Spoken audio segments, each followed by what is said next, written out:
kinakalagkat siya, no?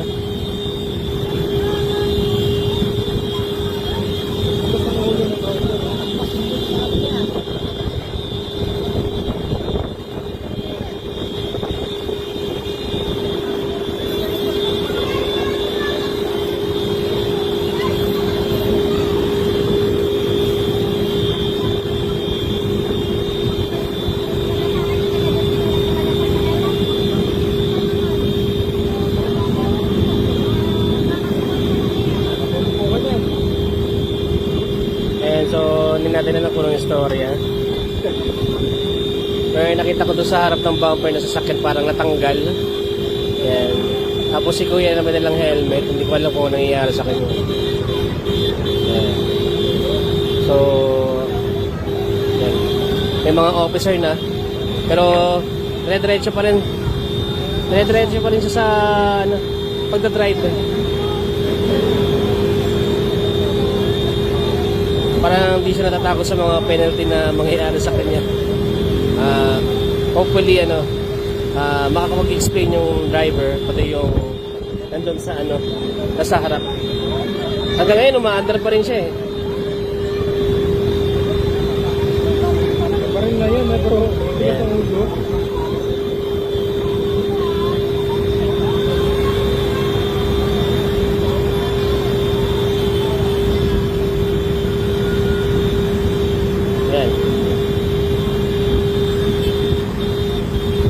Umaandar pa rin siya.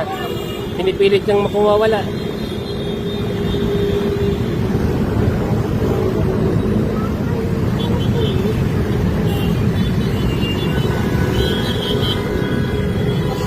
Yan.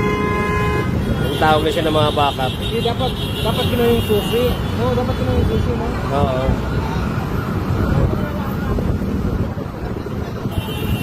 Yan.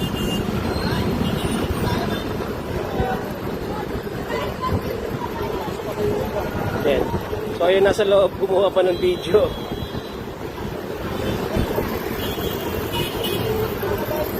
Pero hindi niya alam na tatlo na yung officer na kumakausap sa kanya. Ay pa rin pahintayin yan.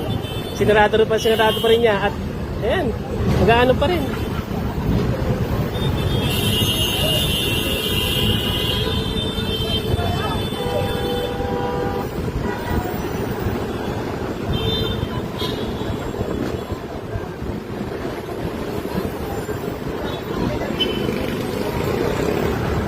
Hindi tayo makauwi niyan.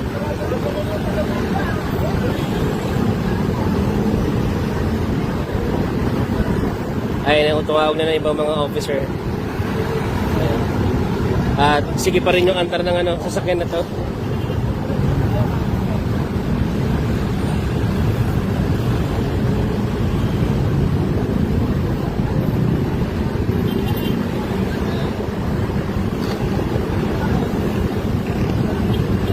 Ayan. Hindi ko lang nakita hindi ko lang na-videoan si kuya yun na naka-orange niya yan. Nakalagkad yan kanina dito sa may ilalim. Ayan, hanggang sa nakarating na dyan. Buti nga, dumating na sila eh.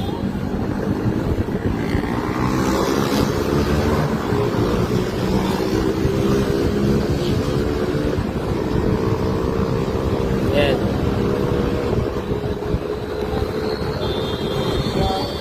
Ayaw pa rin. Hindi ko alam kung anong diskarte gusto na ito. Oo.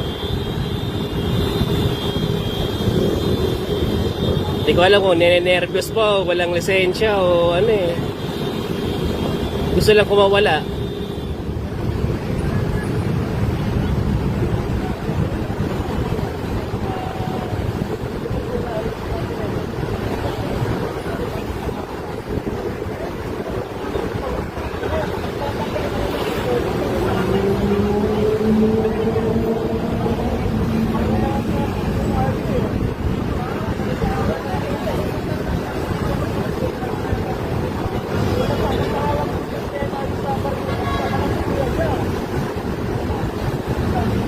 Ayan, so marami na mga officer.